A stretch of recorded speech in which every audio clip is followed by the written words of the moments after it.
Let's explore fear from the perspective of multiple dimensions. And the first one is time. All fear is about the future. If we have a fear, we reference the past, but the fear that we hold is projected into the future. Without time, there is no fear. Fear of.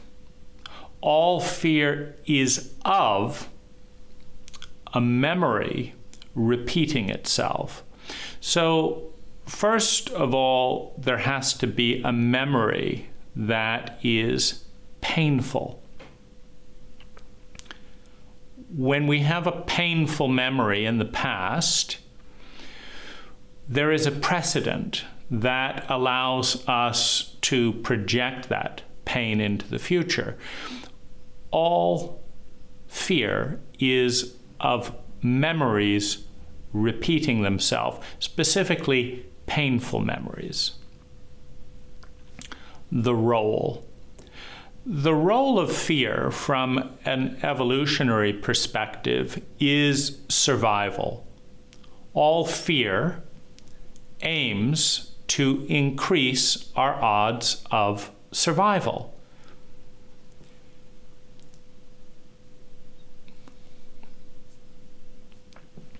Fear aims to protect a pattern of energy that we identify with by alerting us that something's wrong, that there is a threat to that identity, that pattern of energy. Patterns of energy that we don't identify with, for example, if we don't identify with another race or another culture, and we hear that something catastrophic is going to occur to that people, to that culture, we don't feel fear. We may even feel, if we're in a paradigm of combat, a paradigm of war, we may even feel jubilation, because in a paradigm of either or, a paradigm of conflict, when one thing is destroyed, there is more for the others. It's a limited paradigm of a pie of a finite size. Fear aims to protect a pattern of energy that we identify with. If we identify with the country, with the belief system, with the religion, with the dogma, with a certain norm, and that norm, that pattern of energy is in jeopardy, then we feel fear. We feel fear in recognition that a pattern of energy that we associate with, that we identify with, is in jeopardy of change, violation, destruction, dissolving. A coherent pattern of energy is integrated. It has structure. It's like a bridge. It's a coherent pattern of energy. If we identify with the freedom of movement and we are associated with that bridge, we feel fear at the thought of the pattern of energy that is bridge dissolving, coming undone, and in doing so, no longer providing the avenue of crossing that we identify with our freedom of movement. Brain. There are a number of levels of core brain functionality, of core brain development. The oldest, beginning with the 200 million year old crocodile or reptilian brain, is a brain pattern without feeling, without rationality, that instinctively urges us to fight and beat that which is smaller than us, that which can be dominated, to run from that which is bigger than us, that which might dominate us, and to freeze when neither of those options are available to us, to become paralyzed. If there's a problem with survival if we run, there's a problem of survival if we fight, then we freeze. The limbic emotional brain is an instinctive reactive brain that generates unconscious urges that motivate us from an emotional perspective. The rational brain is the pattern analyzing brain. This is the brain that says, aha, whenever these two people get together, there is a 70% chance of a violent conflict. Now, the rational brain understands this pattern correlation. When these particular two people come together, there's a 70% chance of violent conflict. When they come together in this location, that violent conflict tends to demonstrate in these dishes being broken, this happening, that happening, someone being physically hurt. And understanding that pattern analysis, the rational brain is tethered to one of the other centers of the brain, meaning pattern recognition is a neutral function. The reptilian brain, the fight, flight, freeze brain, uses pattern recognition to calculate whether to run, whether to fight, whether to freeze, and how to do so. It just does so more consciously because the rational brain is projected or emerges in language, which means it emerges in consciousness. So when you pair rational objective pattern analysis with reptilian urges, you can get, for example, a very sophisticated sociopath who understands how to manipulate events and people in order to meet human needs, which are the underlying drive to survive, feel secure, ultimately have a sense of love and belonging, self-esteem, develop our unique abilities, bring those abilities out into the world in a way that creates more and more abundance for first ourself, and then ultimately transcendence, the movement towards a pattern of energy bigger than the individual ego, the individual identity. So the rational brain analyzes patterns and creates stories. Science is the latest story of how and why different patterns of energy correlate. And it's an evolving story, meaning no story is perfect because all stories are reduced to language.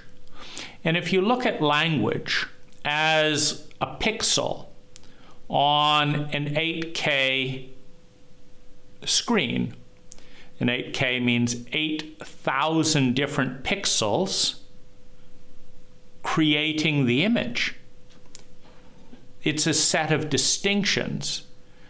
It says there's 8,000 different bits, red, green, yellow, this, out of which to create the resolution of the image. Well, one's vocabulary is the pixelation of thought. And so the larger the vocabulary and the more used words in relationship to one another, the higher the resolution of the idea.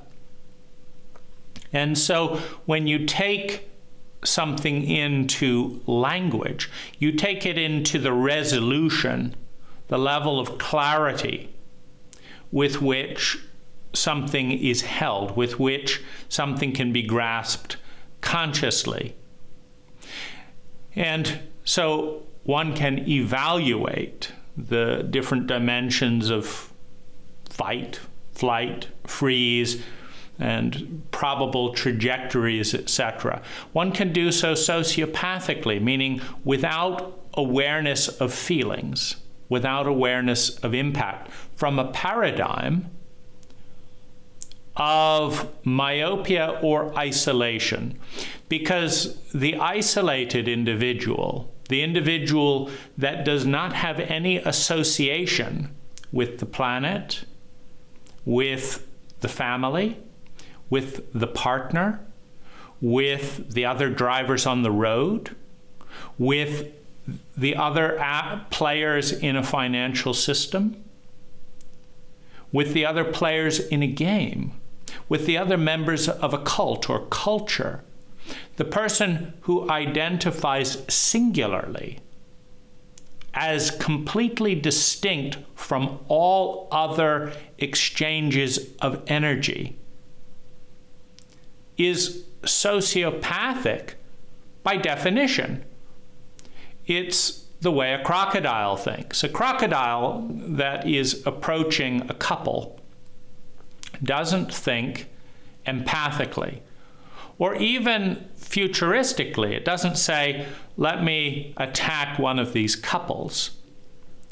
The crocodile simply says, I have better odds of survival if I attack the straggling 5-year-old than either of the bigger ones. And so we call that sociopathic because there's no empathy for the helplessness of the child. Rational consciousness can be tethered to the reptilian brain, to the limbic brain. The limbic brain gets angry that something is violated, some identity, some pattern of energy. I like eating burgers.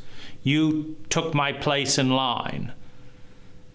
Well, the rational brain goes to work in response to that instinct for retaliation, revenge, whatever it is, and tries to figure out the way to come out on top, to reassert the individual identity. Then you have the rational brain itself being rational about rationality. And you have the empathic brain. And you have the transcendent brain. The transcendent brain, which in peak experiences, in certain times in nature, on certain psychedelic journeys, on certain journeys around the world, in deep meditation, in near-death experiences, the transcendent brain, which identifies with a larger framework of energy than the individuated self, than the fractal pattern, than the atom of the individual ego. You have the transcendent self. So these are the 4 key areas of the brain: reptilian, limbic, rational, empathic, and transcendent, the 5 key areas of the brain. Now, fear relates to the reptilian brain as the drive to flee or at times to freeze, in terror, in fear. I run from that which is bigger than me. I shake or freeze or cower around that which I cannot escape. There's the connection to the reptilian brain. Fear also has connection to the limbic brain in terms of the instinctive firing of the alertness of fear. Something's fair, I have to look around and assert and analyze the threat. For example, our bodies are hardwired to recognize snakes. You're swimming in a pool, lovely day, you see a wriggling shape moving towards you, the body says something's wrong. There's a biological heart and the feeling of fear. Then the rational brain comes in to analyze what is the threat and how do we respond. And that's the threat or the connection to the rational brain. Is fear is often the spark to say, focus, rational brain, on what's going on, analyzing the problem. Now, fear's connection to the empathic brain comes in the correlation that when we love something, we are attached to it. Meaning, when we love a child, we feel an attachment to the pattern of energy that we identify as this child. And in doing so, when that empathy increases, meaning I care more for this woman, this man, this child, this temple, whatever it is, when we feel connected and love something, when we attach to something, what increases in parallel is our fear of loss. So the more we empathize with something, the more we want it to feel good. For example, if we empathize with another human being, we are attached to their well-being. When violation, when patterns of energy intersect with that human being in a way that destroy that well-being, we feel pain. And all fear is fear of pain. When we love or care about something, our fear of pain around that pattern of energy increases. And so this is the connection with the empathic brain. There is no connection, though, with the transcendent brain. The transcendent brain does not inform or relate to fear, or fear does not have a strong relationship with the transcendent brain. Consciousness. Fear drives awareness to an area needing conscious attention or conscious action. And as a result, fear is one of the primary sparks in an evolving cult or culture leading to action. Fear is the thing that says, you're daydreaming, you've lost track with what you're doing or why you're doing it or what you're thinking or why you're thinking it. And then something comes in and it focuses attention and it leads us to be aware of those things that require attention and action so as to reduce pain or the probability of pain. And this relates to the underlying drive in all human beings. Every human being in the history of the species at the deepest level wants to feel sustainably better and wants to avoid feeling chronically worse. Now, there are ways that gets twisted. For example, you have things like no pain, no gain. And so when the belief is such that one has to suffer in order to feel sustainably good and better in the future, then one can be desirous of feeling more pain now so as to feel more sustainably better in the future. But this underlying drive to feel sustainably better in the future and to avoid feeling chronically worse in the future leads to fear of anything that seems to jeopardize well-being in the future or lead us to chronic suffering. Meaning, when we watch an individual's arm being severed because they walked out in the road in traffic, and we grasp through the rational brain that walking out towards the road in traffic leads to severed arms, and we imagine that having a severed arm is more painful chronically in the future. Suddenly our body is very anxious when we begin to walk out and there's moving traffic, and we wake up. Don't do that. I want to avoid chronic, unnecessary suffering, and I want to do instead what's going to make me feel sustainably better. On the stages of development and individuation, which for the child is sympathy, the unconditional yes, the arrival. A child can learn any of the 10,000 languages anthropologists estimate existing in human history. A child can learn multiplication, can learn fractions. A child can learn almost any pattern of energy induced or indoctrinated by their cult or culture. There is the sympathy, the yes, of the undifferentiated child. Then there is the antithesis, the rebellion, the backlash between the imperfections that are innate to every system of the adolescent. Fuck that hypocrisy. That's bullshit. That doesn't work.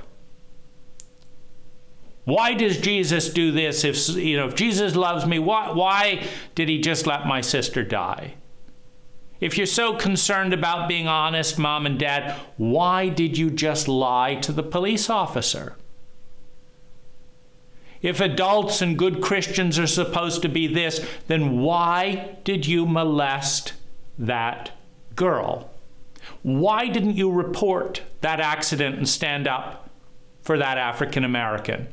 You knew they were being abused, and you said nothing. You have the rebellion, the antithesis of the adolescent. I'm throwing out that which I am indoctrinated with, that which I am a yes to. The unconscious yes becomes the reactive and rebellious no. No, no, no, no. You want me to do that? I'm not doing that. You want me to be home by 10? I'll come in at 2 a.m. You don't want me to drink and smoke? I'm going to smoke. It's the reactive antithesis to the status quo. Whatever is going on in the status quo, antithesis is an instinctual rebellion. And finally, you have fear. Well, you have synthesis, which is the state of the adult. You have the child's unconditional yes, the adolescent's reactive no, and the adult is a synergy, a unique mixture of those yeses and nos, meaning once the rebellion has occurred and the whole culture is evil, Mom and Dad are jerks, I never want to see those, I'm sick of this, the priest that molested my friend is a hypocrite, throw it all out. And you go off into the void of the opposite of everything. Then you have the awareness that there's something wrong with the opposite as well. The rebellion comes to an end, and a maturity occurs. Maybe I don't like Mom's hypocrisy, but she does make a good apple pie. Maybe I can't stand Dad's rages when he's drunk, but I'm not going to throw away the toolbox Dad gave me to help me fix my car. That bit works. And you have the coming together of the healthy aspects of what was known and the healthy aspects of what was rejected in a new formation, in a new pattern of energy, a new identity, the individual adult, which is a synergy of the best of the yes and the best of the no, and something new, something that's greater than the sum of the part, an individual pattern, an evolutionary pattern of energy.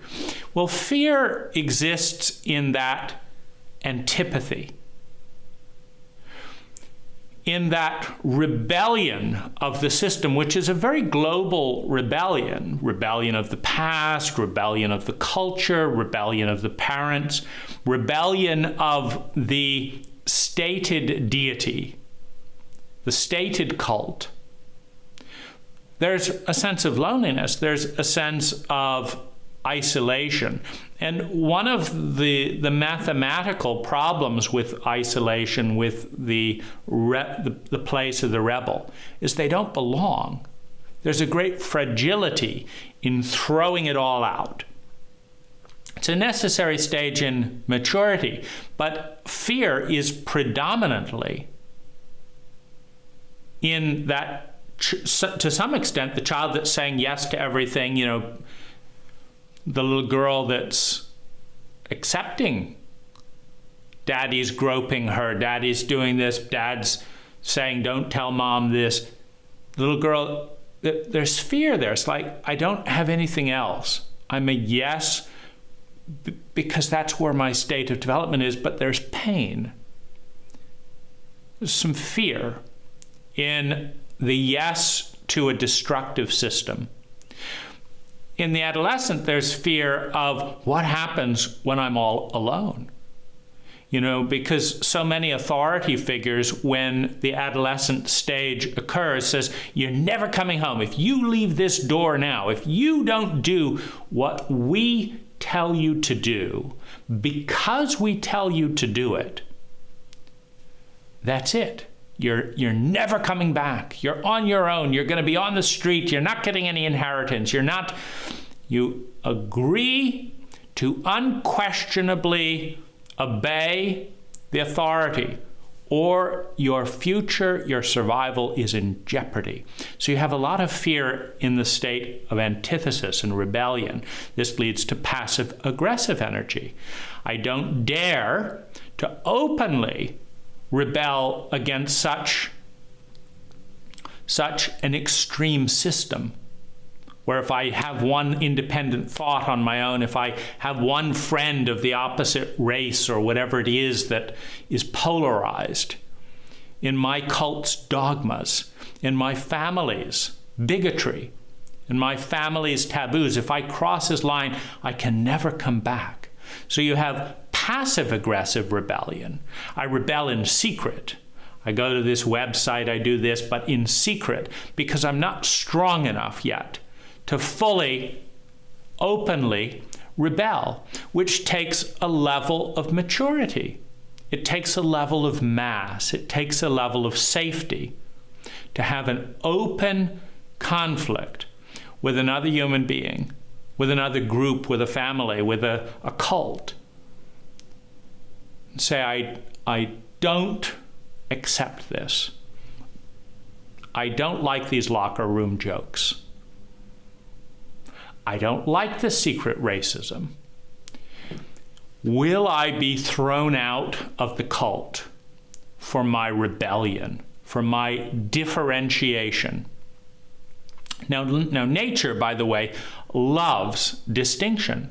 Nature is constantly producing anomalies, minorities, and multiple strategies of winning. Because nature's in the game of winning, and the best way to win is to utilize every strategy imaginable simultaneously. And that's what individuality is. It's nature's game to win no matter what. Because if this person doesn't win, this one will. And if that one doesn't, that one will. And if this group doesn't win, this group will. Life is always winning.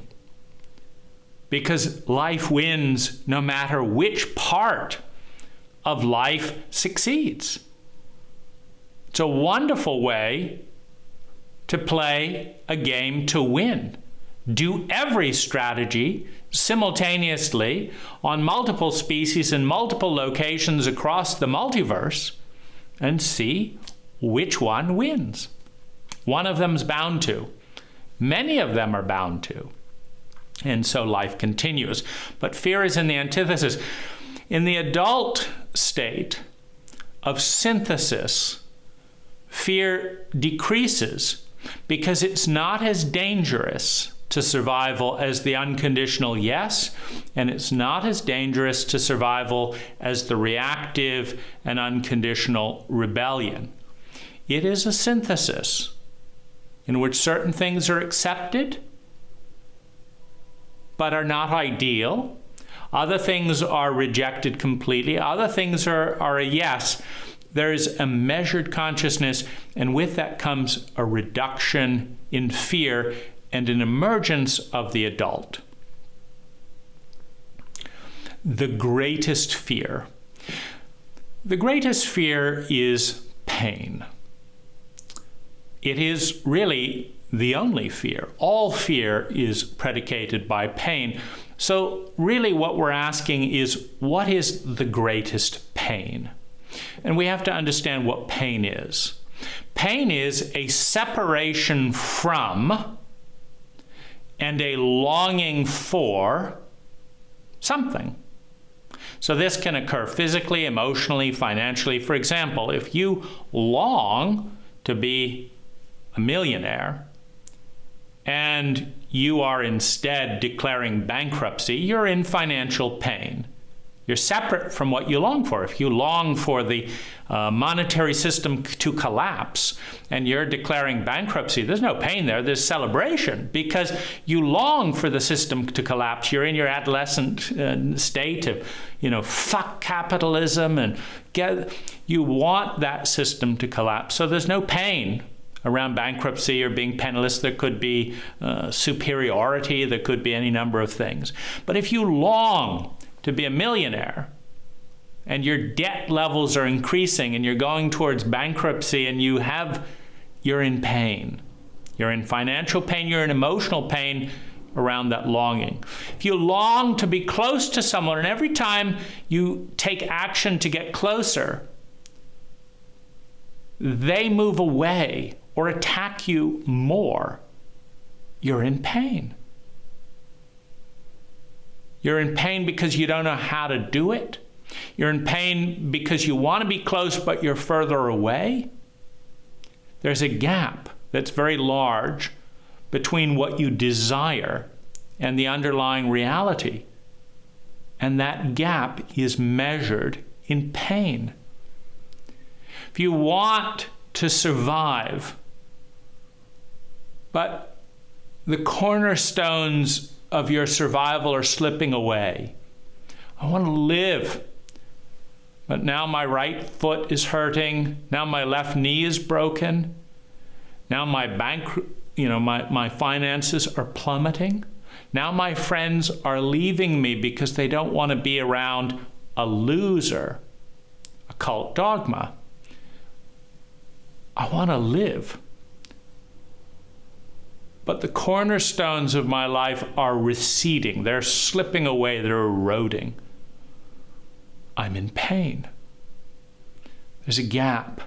I want to be liked, but the more I try and be liked, the more people despise me, because I'm in a cult that despises the desire to be liked. Meaning I desperately want to be liked, but I'm surrounded by people who are first geared to detect if anyone wants to be liked, and then secondly, to the degree that someone wants to be liked is to the degree that they have contempt for that individual.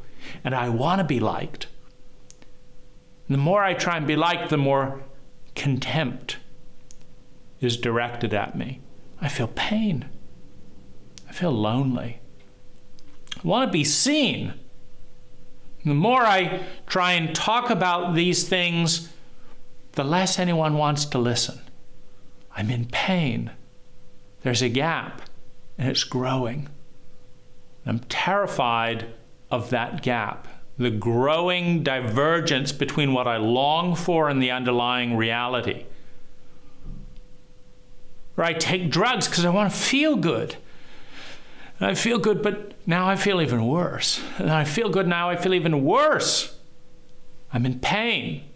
The initial response of cocaine, I feel great. But now I feel less and less and less and less great. And meanwhile, my life has been falling apart. And now I'm in more pain. I feel less great than I did before I started cocaine. I'm in pain. I went out and gambled, and I got the adrenaline rush. Then I come home, and I have more depression because I've still got bills to pay. I'm in pain. All fear is of pain. And the greatest fear, which is the greatest pain, is being separate from all of it, alone, separate, cast out, shamed, unforgivable. That's a particularly big dose of pain, because what unforgivable means is it's a human concept that says that because I can't forgive you, you are unforgivable. There's a transference, of course, going on there, because some people, whether it's a Buddhist monk like Thich Nhat Hanh or someone else, could forgive. But one of the things that younger cultures are famous for, or do all the time, is transfer their inadequacy onto the object of projection. So garbage isn't energy that I can't figure out what to do with. Garbage is worthless, right? Because the invention of the idea of garbage is a synthetic invention. All there is constantly all around us is energy in formation. This energy has this form, this energy has that form, this energy has that form. Now, one can easily imagine an intelligence that is so sophisticated that every single energy has a purpose. Nuclear waste, let's attack and disrupt asteroids with it. This waste chemical, let's turn it into this chemical that's useful. Cardboard, let's turn it into other paper. Desert, let's learn to reforest and irrigate it.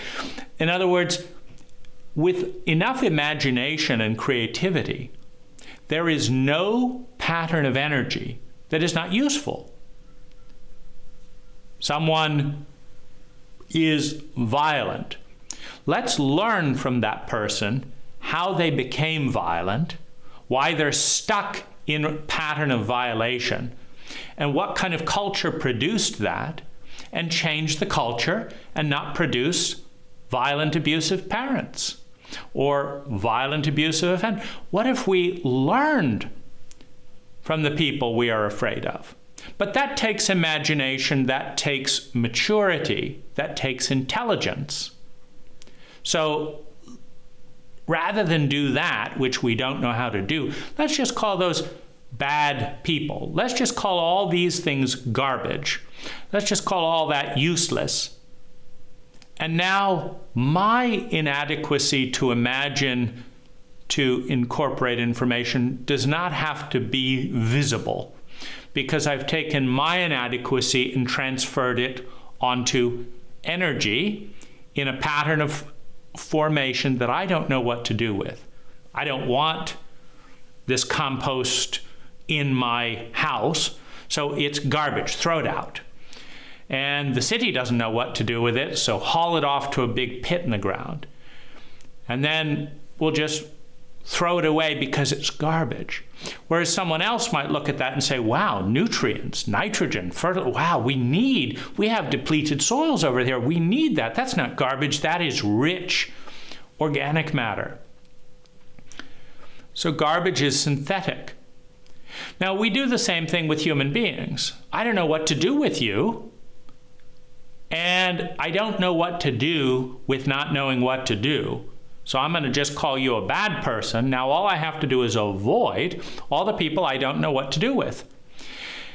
If we could just lock them up in concrete boxes, if we could do this, if we could do that, thank heavens, because now I don't have to deal with the fact that I don't know what to do with this segment of people, with this segment of raw materials, with this segment of planet, with this culture. I don't know what to do with it. So let's try and kill it. Let's try and throw it away, get it away from me, because I don't know what I'm doing. And thus the invention of a word called garbage to describe all those things and all those people that I don't know what to do with. So I want to get them away. And of course, in a culture that does not train parents, we have, one parent after another who doesn't know what to do with the emotional states of their children, with the brain development of their children, with the needs of their children. So we have an entire cult in which one parent after another, either in private or on online forums, or shouting at their children, "Go away, I hate you, I wish I never had you because I don't know what to do with you," in a cult that doesn't teach me parenting skills, that doesn't have a protocol to turn you into an incredible gift in my life.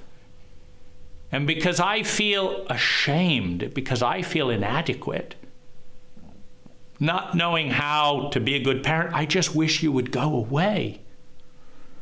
And so for the child, this is, of course, a catastrophe. It's painful because every child wants to be unconditionally loved, wants to be met by a competent parent. And beating a child with a belt to vent that helplessness and frustration is not unconditional love. It is not a symptom of competency. So the child feels pain. I want a great parent, but I don't have a great parent. There's pain there.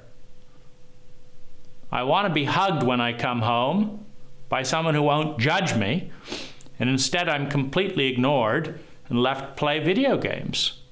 Or if I do open my mouth, I'm immediately given lectures that tell me that my parent lacks the sophistication and competency to help me navigate the school system they put me in, socially, educationally, and politically.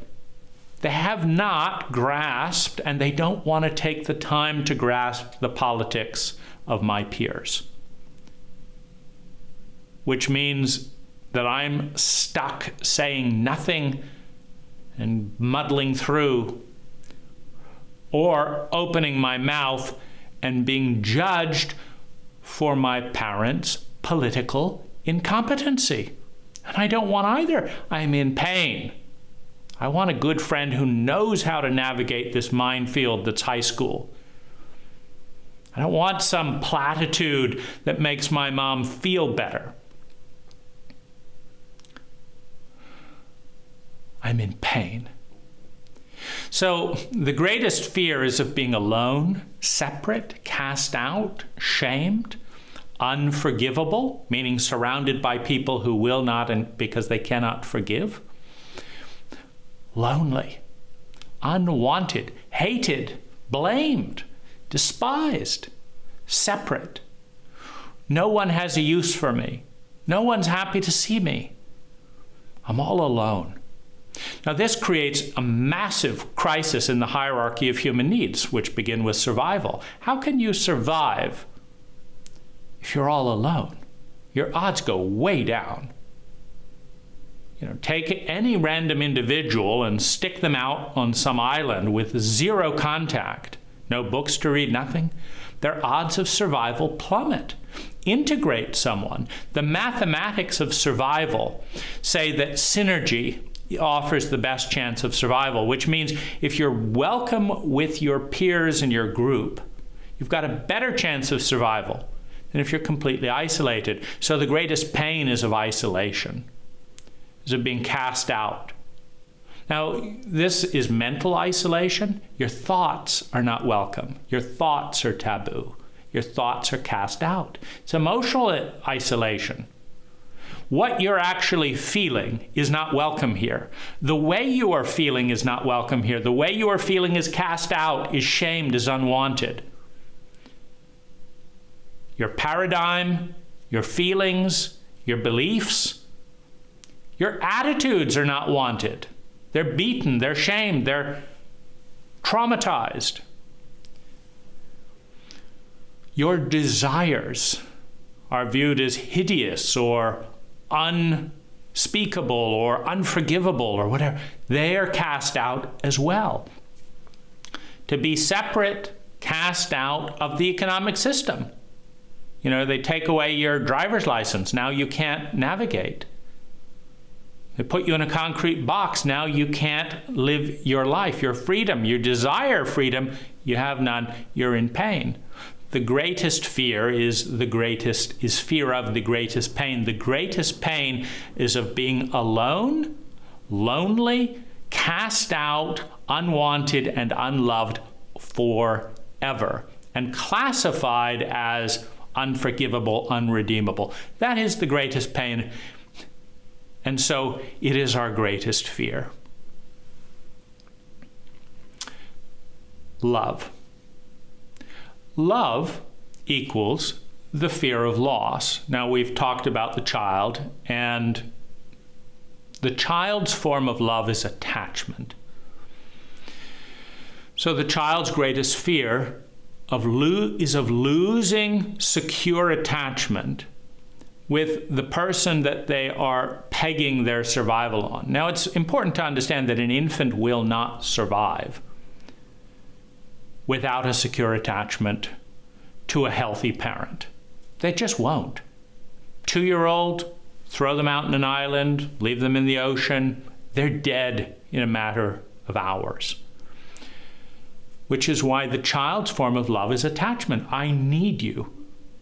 This is all a child understands about love. I need you. I need you for milk. I need you for food. I need you for warmth. I need you to keep me safe. I need you to keep me out of the road. I need you. This is the child's form of love. Being rejected is the greatest fear of the child. Because I need you. If I'm rejected, I die. The adolescent, I desire you. I want you. I have lust for you. This is the adolescent's form of love. I want this, and you're going to give it, because an adolescent is not an adult. They cannot create for themselves. They need to get something, a good feeling, a rank, whatever it is, maturity. They need to get that from others. I need you. I want you. You have to do this for me because I need to look good, because I need this, I need this. The adolescent's love is desire. I will want, I lust. This is what I want. And if you don't give it to me, I feel humiliated because I can't do it for myself. I don't know how to feel high-ranking from my own initiative. I just know how to feel high-ranking by doing these things that the cult says is cool. The cult says it's cool to go to war and kill people. Fine. I need to do that so that I can look cool. The cult says I need to have sex with a lot of women. I need to do that. You need to do this to me so I can look cool. I depend. I need, I want, I desire. The adolescent's fear is of loss of rank, loss of prestige, of humiliation. Now, the adult is the first one. These are two self-centered forms of love. The child I need, the adolescent I want. I need, I want. All narcissism is developmentally associated with an inner child or an inner adolescent who hasn't grown up, where there was no adult on the outside, so there was no adult internalized on the inside, so you're stuck in perpetual child and adolescent need and want, need and want. I need you, I want you, I need you, I want you. But there's no adult, inside or out, to answer that need. The adult has the first capacity. The adult is born in the synergy, the sympathy of the child, the antipathy of the adolescent. The adult is born in the synergy of that need, that desire, and first satisfies the need of the child to take care of the inner child, the desires of the adolescent, to meet those needs of the adolescent. First, gives the child and adolescent what they need and what they want. And in the abundance created by that experience, the adult then seeks to be of service, to reach out to others, transcends the self-centered narcissism of the child and adolescent, and then looks at others. How can I love and support you? How can I help you feel more secure in your survival? To survive. You're on the street, how can I help you survive? What do you need? A warm place to sleep? How can I help you survive, feel secure in your survival, have a sense of love and belonging, have a sense of self-esteem, develop your personal gifts, bring them into the world abundantly, and become a part of something bigger than yourself, a mission, a purpose, an idea bigger than you. Become part of a larger organism. So the greatest fear is the fear of loss. The child is afraid of losing attachment. The adolescent is afraid of rejection, humiliation, not getting the object of their desire. The adult is afraid of the lost opportunity, the opportunity to love and be met. It is the nature of a healthy adult to love enough to care enough to see enough to understand enough to empathize enough to attune enough to succeed, and to succeed at helping first oneself and then another person survive, feel secure, have a sense of love and belonging, meet their human needs. That is the nature of an adult. So one of the pains of an adult is, if relating to an adolescent, the adolescent is throwing everything out. Fuck you, get out of here, I want nothing to do with you. Meaning, I don't want your flaws, I don't want your stuffiness, I don't want your hypocrisy, but I also don't want your love. I want nothing to do with you. Well, that hurts the adult's desire to love, admittedly, as a flawed, imperfect human being in a flawed and imperfect culture, in a flawed and incomplete paradigm, in a low pixelation language. But I want to love. I want to be valuable. I want to see you grow. And I can't do that when you want nothing to do with me, when you are an adolescent. So the loss and the pain of the adult is wanting to have a positive role and being rejected unilaterally, across the board in all areas. I want nothing to do with you. So you have the pain. I want to love you. I want to connect with you. There's no space for that. There's pain. So unfulfilled love leads to pain, which is why when you love something, the fear of loss of attachment, loss of desire, and loss of the opportunity to love and be loved by an adult increase. Dose. The low doses of fear are unconscious, just kind of below the surface. So very low dose of fear, it's unconscious.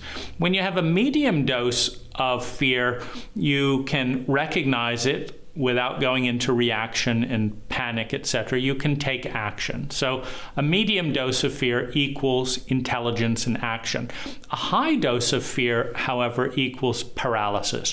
When the fear is exceptionally high because it relates to a pain that is exceptionally big, it's too much for the individual, and so you go into paralysis, you go into a traumatic development of PTSD, for example. The pain is too much. I can't respond to it. I don't know how. It's horrifying. So unconscious action and paralysis, and if the pain gets a certain amount of big, you just dissociate and it goes unconscious again. So this is the dose dimension of fear. Now, this ties in with enemy and ally. So fear as an enemy is, first of all, treated as an enemy. In a cult, for example, where you lose rank for being afraid, fear must be suppressed, which means avoided, which means denied, which means controlled. And in this situation where you're in a fear-based cult that is afraid of fear, and so it's taboo to talk about. It's taboo in an American high school to talk about, I'm terrified of being rejected, I desire to experience lust with this girl or this teacher. But it is taboo, and I'm terrified of rejection because I need and I'm out of control. There's every reason to be terrified of rejection. I need and I'm out of control. I don't have control over whether my need will be met. So I'm scared. Well, when voicing that fear is met with humiliation and shame, it's not safe. So I have to suppress, avoid, deny, and control my fear to get rank. However, whenever you suppress, deny, and control an energy, you weaken yourself, one, and the energy builds up. Fear doesn't go away. It becomes pressurized, and then it explodes in moments of self-sabotage. So when we are the enemy of fear, by suppressing, avoiding, denying, and trying to control it, the fear will erupt like a pressure cooker exploding that has not been responded to. We didn't let off the pressure. We didn't turn off the heat. So you have an explosion.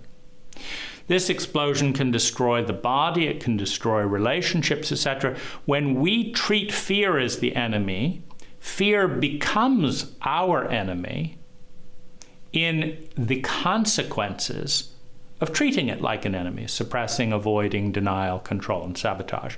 Now, fear is our ally when we treat it as an ally.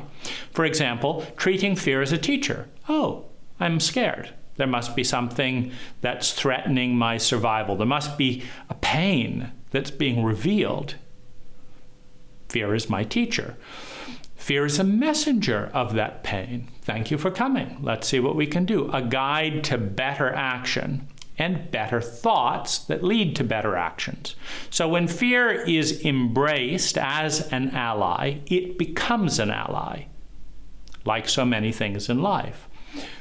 So it's our ally when we learn from it, when we respond to it, when we use it as a guide to better action and better thought. Now, fear is also a doorway into domination or power over. When people are afraid of something, meaning afraid of a certain pain, if we threaten to increase their pain, we are also increasing their fear. And many people have their highest deity as the avoidance of fear. So if someone's highest deity, meaning what they pray to every day, is please let me avoid this fear, please let me not be more frightened than I already am, please let me go numb, please, I just want to avoid my fear.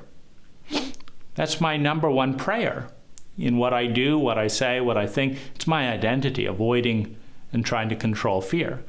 And you can do the thing that makes them scared or threaten them. Now they will pray, say, what do you want me to do so that I won't be scared? Well, you have to do this, this, and this, or I'm going to frighten you, or I'm going to increase your pain. So power over, the doorway into power over is always through fear. All domination, all power over, intimidation, is through fear. You have to have person A that will be willing to do anything to avoid the pain that they're afraid of. And then you have to have person B willing to exploit that fear and threaten that fear by increasing that pain. And then you have to have a communication that results in a coercive pattern of behavior to avoid pain and fear. That's domination. If someone has transcended their fear, yes, you could kill my child, and you're going to have to deal with the consequences, starting with you're going to have to live in your reptilian brain, which you're already doing, or you wouldn't be threatening me, for a while, because as soon as you move into your empathic brain, you're going to be horrified at your own actions. And no, I cannot fully control another human being, but I'm not going to alter what I believe to be the correct action because you choose to be a murderer.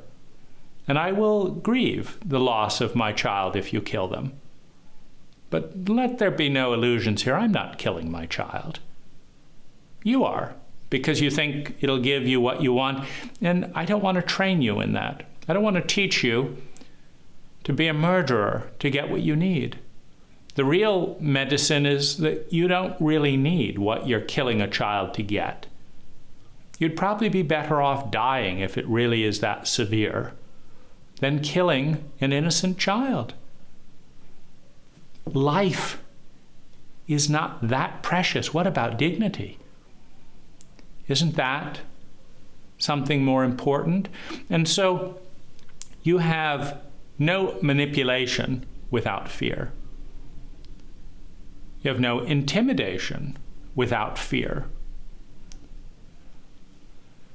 And in order to transcend fear, one has to be able and willing to face pain and respond to pain, which is the underlying ingredient in fear. Yes, I love the innocence and the beauty of my child. And yes, I will do what I can to protect them, but I'm not going to kill someone for you under threat that you're going to murder my dog or my child. I have grief around that as well. And you're going to have to decide to do what you're going to do, pull out my fingernails, etc. And I will feel that pain because I don't want to become. I would feel a deeper pain at being turned into a murderer than I would of you pulling out all my nails. And yes, it's excruciating. And I'm willing to transcend that pain. I'm willing to face it. And one day, I know you will grow into someone who has something better to do with their lives than pull out someone's nails so that they'll kill someone else that you're afraid of. You'll face your own pain. Maybe I can be an example for you. Yeah, you've cut off my hands. And maybe I'm in a sociopathic cult where I can't survive and die. Now I'm out of that cult. Where are you? So you have the doorway into power over, and it's leading to the medicine. What is fear's medicine? Fear's medicine is transcendence. Primarily a transcendence of identity, because all pain emerges in relationship to what we identify with. I identify with the one who longs to be perfectly loved. And I'm not perfectly loved. And so I'm in pain. There's a separation from my identity and what I long for. So I'm in pain. I long to be forgiven by my child. And my child is not forgiving me and is enjoying torturing me. I identify with the one who is not forgiven, and the one who is not forgiven longs to be forgiven. So you have transcendence. I identify with this body and it's not functioning the way I want it to. I'm in pain. So transcendence is about connecting to something more, to moving beyond the identity of the body, beyond the identity of material possessions, beyond, I long for my partner to caress me the way they once did. I am the husband of an unloving wife. I am part of this. I identify. That's me. It's me being unloved. Well, when you transcend the identity, I'm also in relationship to this tree. I'm also in relationship to this sun ray. I'm in relationship with this beautiful universal energy. And in all of those relationships, one of many identities, as long as I choose to stay in this relationship in this form, is I'm doing this with someone who doesn't know how to love. Maybe I'm a child who doesn't know how to love, just knows how to need. And maybe she's an adolescent who doesn't know how to love, she just knows how to rebel and hate need. And so no one's loved here. So as long as I identify with that child, there's no way out. But what if I identify with the adult that emerges out of that? What if I go through my own rebellion? Fuck you, I'm not going to stay in this marriage and be unloved. But don't just stay in the rebellion, but actually move into something bigger, move into the synthesis of the yes and the no, the adult stage. What if I move into that? And then send love to a wife who isn't adult enough to love herself, and so cannot love another person. She may enjoy lust with another person more than she enjoys love. She doesn't know how to love. Maybe I can reveal that. Because every state is somewhat contagious. Children generally reduce other people to children eventually. Adolescents often create other adolescents, and adolescents start arguing, and the adolescent in other people starts arguing back. The adult can smile and let the adolescent win. Yes, you're right. You're absolutely right. Now let's move beyond the whole battle. Are you willing to be an adult? No, I want to find something. Okay, fine, go enjoy that. But one day, come back when you want to be an adult. Could take decades, lifetimes, but transcendence of the couple, of the identity, of the ego, of separation from divinity. I'm in my adolescent stage of fuck God, this, that, the other, or God the parent, please, I'll do these things, but you have to do these things. We'll have a bargain. Like every child relates to their father. I'll do this, but don't do this. I'll do that if you do this, because I'm scared. To heal the separation from divinity, to understand that we are inextricably connected with the mathematical field of possibility, probability, and actuality. That is a part of all that is, that we call God, Goddess, all that is. I'm a part of that. I'm not separate. I give food to the tree, which is connected to all that is. And the tree gives food to me, which is connected to all that is. I'm connected to other people, and they're connected to me. The connections are everywhere to heal and transcend the isolation and separation of the adolescent who has rejected everything and then projects that rejection onto everything else and imagines being completely separate. Transcending the beliefs that keep us separate. The beliefs in I have nothing to do with anything else. The belief that I don't matter. The belief to transcend those beliefs. Yeah, those are beliefs. And I don't have to believe them. They could be my beliefs, but they can be my beliefs. They don't have to be reality. They can be my beliefs about reality. They don't have to be real. They're just beliefs. They're just words. And there are other words that transcend that disconnection, that separation. So fear's medicine is transcendence. It's the one region of the brain that fear is not connected to, the transcendent brain. The part of us that feels and knows we are connected with everything else in a living song, in a living fabric. Part of us that knows that there's something bigger than the limited ego, than the limited cult, than the limited dogma with all of its taboos. It feels part of the breath of all that is. Now, fear is also addiction. One of the chemical byproducts of fear is adrenaline. Adrenaline is a rush that creates a sense of distraction from pain. Adrenaline distracts us from pain. All addictions are pain management vehicles. And so fear is an alert that pain is present, but it's also an addictive avoidance of pain. I don't have to look at my pain. I'm scared of this. I'm scared of that. What if I don't get the parking place? What if I don't? What if so-and-so says this? What if so-and-so? So it's particularly with these small fears, we can create an addictive loop of thoughts running at 60 miles an hour that just running constantly, so I don't have to face the big pain of emptiness.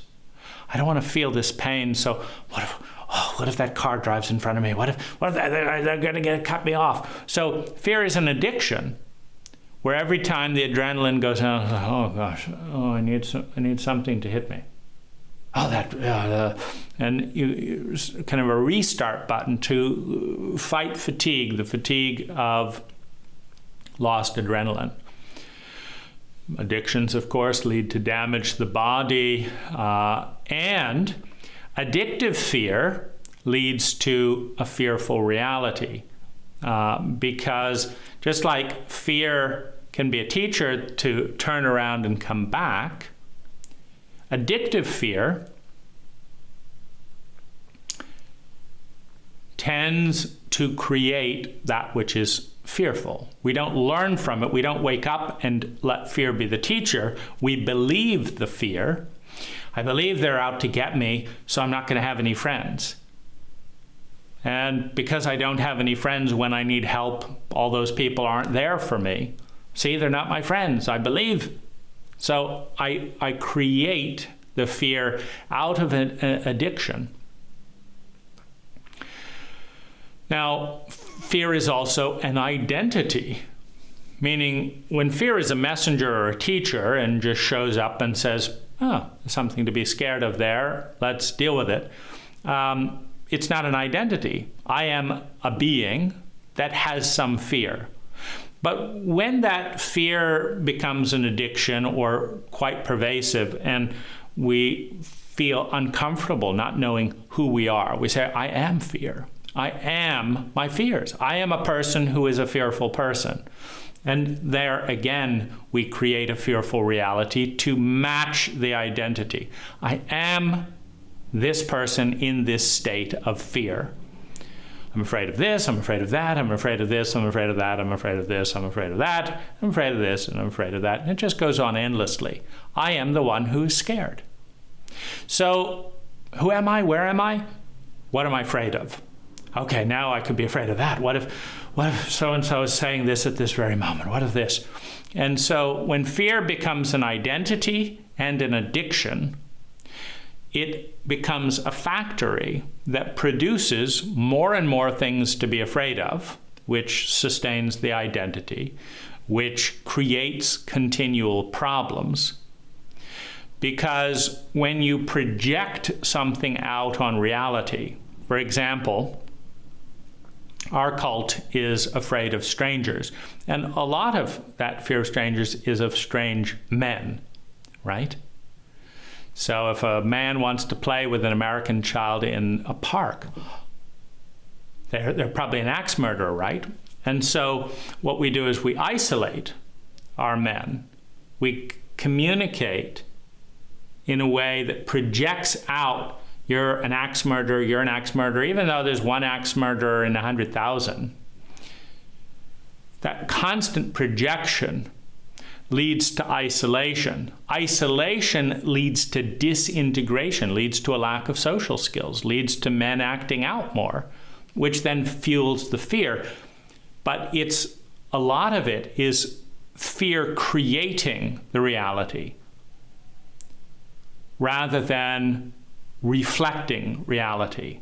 The person out there hasn't done a single thing actually dangerous other than playing with your child. But if you conflate play with axe murderer, which is, of course, a faulty way of thinking, you're going to be afraid that someone cares and enjoys your child. There's going to be a sign of fear and suspicion, as opposed to when I go to other cultures, for example, playing with children being a great celebration. How smart you are. You want to play with our children. And so you have the addictive loop, the paranoid loop of adrenaline-based fear constantly creating nightmares in the future and all around us that don't get spoken and examined, and so they can't dissolve. You can't learn if someone actually is an axe murderer because you avoid them immediately because you don't know them. So fear is all of these things. It's relationship to time, the future. It's a projected memory on the future. Its healthy role is that of survival. It has connections with the reptilian, limbic, and rational and empathic brain, but not the transcendence brain, which is its medicine. It leads to consciousness. It is part of the sympathy and antipathy before the healthy adult synthesis. It is a reaction to our tendency as a cult to move towards more and more isolation and shame in a context where our greatest pain is isolation and shame. It is associated with the fear of loss, of attachment, of need, and of rejection of adult love. It is either unconscious or paralyzing, or in a medium dose, a motivator to action. It is an enemy when suppressed, avoided, denied, and treated like an enemy. It is an ally when learned from and embraced as a path to change. It is a tool to manipulation and being manipulated, and in that form also a teacher to transcend one's greatest deity, being fear and the avoidance of fear, and moving toward a transcendent state. It is medicated by that which is greater than the individual identity.